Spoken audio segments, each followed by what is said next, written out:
The Hat Seller and the Monkeys. There was a hat seller in the city who went to the market every day to sell hats, and he returned home with what was left, to sell them the next day. One day, after he sold some hats, he passed by a forest on his way home. The weather was hot, and he was exhausted. He decided to sit under a big tree to rest in the shade for a while and quickly fell asleep. There were a lot of monkeys on the top of the big tree. They saw the hat seller sleeping under the tree and wearing a hat. They took the opportunity and came down and took the hats from his back and put them on, then climbed the tree again.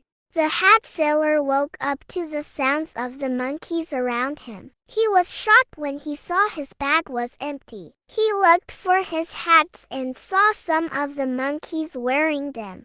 The hat seller tried to think of a way to get his hats back. He sat in place, thinking, and banged his own forehead, waiting for an idea to show up in his head.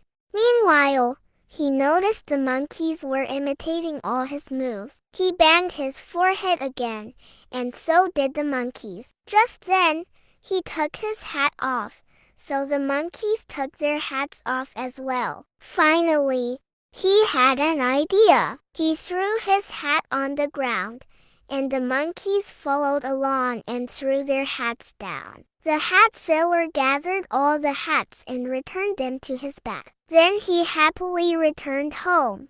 Goodbye.